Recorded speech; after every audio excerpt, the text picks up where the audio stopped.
Hey everybody, and welcome back to This Week in Bonelab. This week we're on episode 34. Wow. First off, a quick thank you for the absolute blow up the last episode had. I would love it if this one went a similar way. I honestly can't believe my videos are even getting this many views. I'm so thankful, so thank you guys all so much. And without further ado, we got some cool stuff to check out today, so let's get straight to it.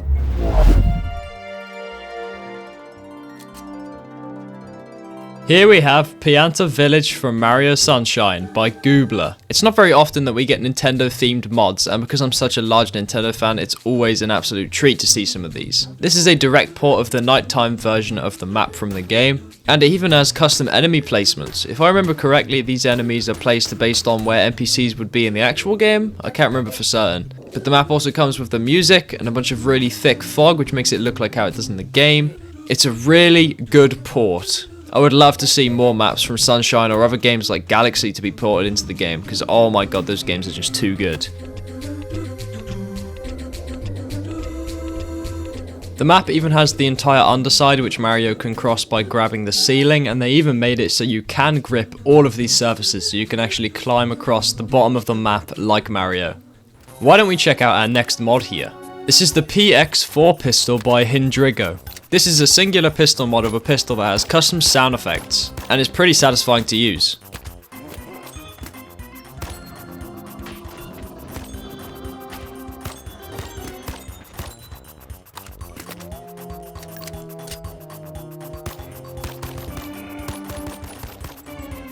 Here's an update on Atlas's work on custom body logs. Here's the Gammon one in action, and after this one, we get to see what mine's gonna look like when it's done.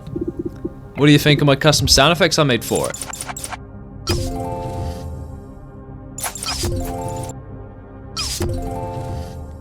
Next up is a really awesome map that I really enjoyed, and I love the idea of it. This is Zombie Cabin by Big Nitwit.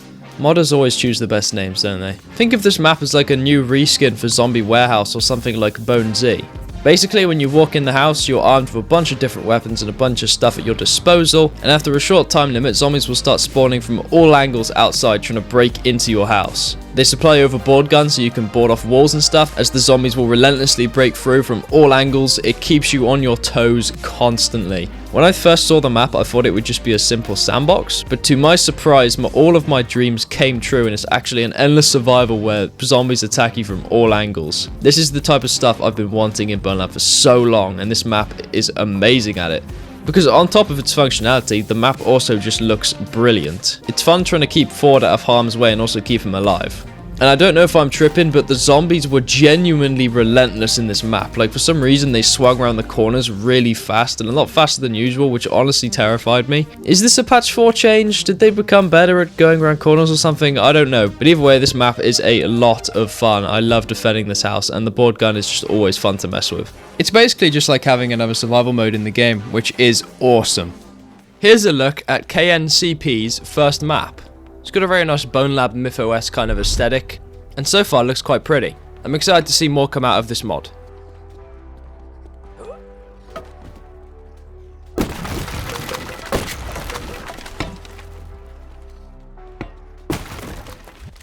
Welcome to The Lost campaign by Pixel Pear. We recently checked out one of Pixel Pear's other mods in one of my previous videos, and it was pretty good. So I was certainly excited for this one. And I mean, already just look at the visuals. Is this even Bonelab anymore?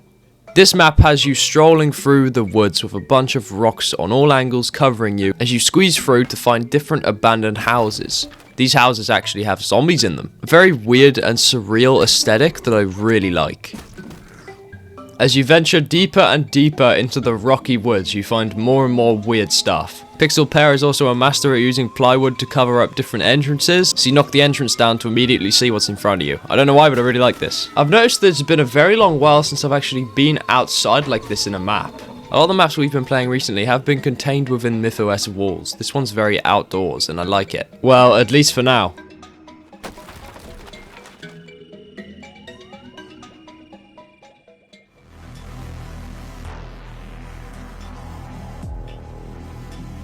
After finding a suspicious hole in the floor in the forest, you decide to some reason jump down and find yourself in a very large underground creepy dungeon. This whole dungeon seems to be ran by a group of peasants and also skeletons. And also this guy scared the absolute shit out of me.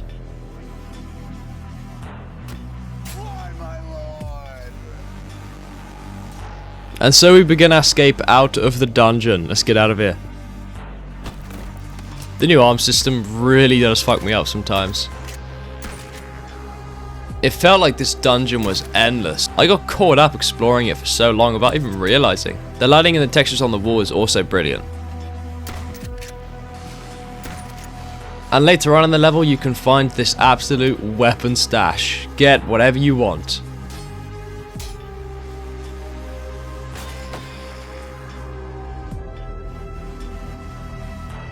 And now this is an entrance to a boss fight if I've ever seen one. I honestly really thought something was about to go down on this bridge, so I ran past and then was greeted by a very large climb. Of course, nothing I can't handle. I am meant to be the master of Bonelab after all. I've noticed that the monkey cryptid is continually showing up in a lot of the maps we are playing. He has something to do with what's going on, and I don't like it. We have reached the skeleton's domain, and it looks like this might have been where a king died. There's only one way to take on a king this strong, and that's to fight power with power. One final jump down a hole will lead you to the final level of this campaign, where you're in a Heaven's Reach kind of style area with this town which is in an endless expanse of fog. It looks honestly really eerie. As always, the peasants are not happy to see you, so just kill them all.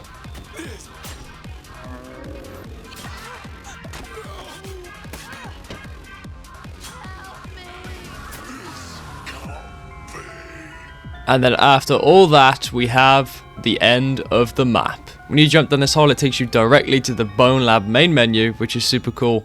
And that is the end of the Lost campaign. Here's some super secret footage of Atom KG by King Gristy. This is an upcoming mod. What do you guys think? I think it looks really cool so far. It's very inspired by Halfway Park.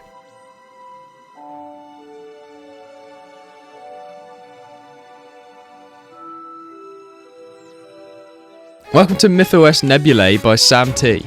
This map feels like a small demo, and is a faithful little looking module based in MythOS.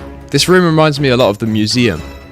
So far there isn't much to see in this map, you could just kind of use it as a little sandbox, but these doors look very suspicious and as if there's going to be something behind them eventually. Hopefully we'll get some expansions to this mod which will reveal what is behind these doors.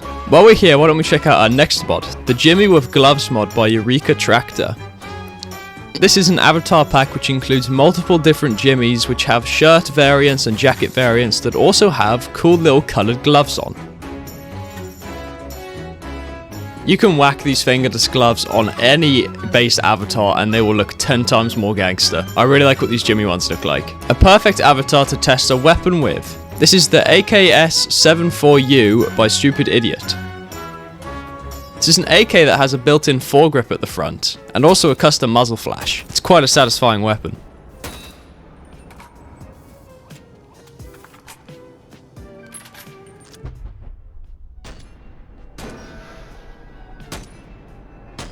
Watching guns physically in action just never gets old.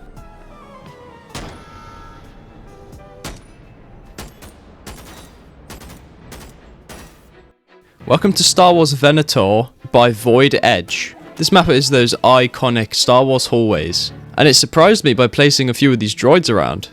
Even R2-D2's here. To fit with the theme, I'm using the generic robot avatar by Apapa Bees.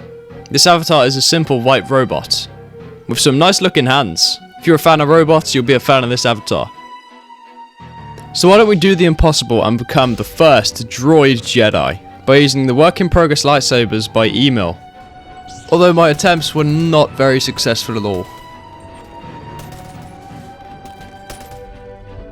I thought the lightsabers must have been doing no damage or something, but it turns out they can only seem to stab instead of slash, which caused Ford to scare the shit out of me, so I stabbed him in the face, which resulted in me becoming a Sith.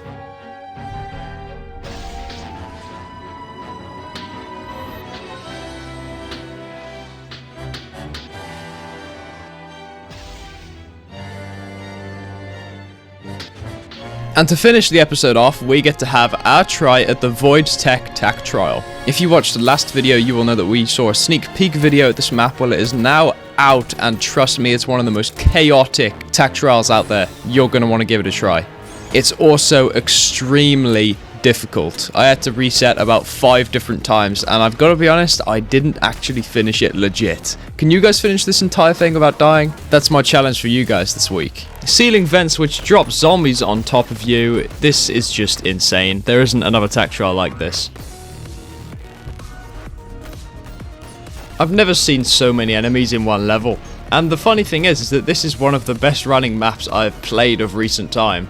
Patch 4 makes maps that have tons of enemies run so well for some reason. It is an absolute treat. This TacTrial felt buttery smooth, and it was so fun being in these intense moments trying to think as fast as possible. Some of these rooms were even given a challenge to the Wigwam construct. Give the TacTrial a go, and best of luck. And that is going to conclude this week in Bonelab. I hope you guys enjoyed, and if you saw a mod that you liked, then make sure to subscribe. I hope to see you guys next week, or in my next video. Thank you all so much, and I'll see you next time. Goodbye, everybody. And by the way, thank you to all of my current supporters. You guys are the absolute best, and don't tell anyone, but you're my favorites.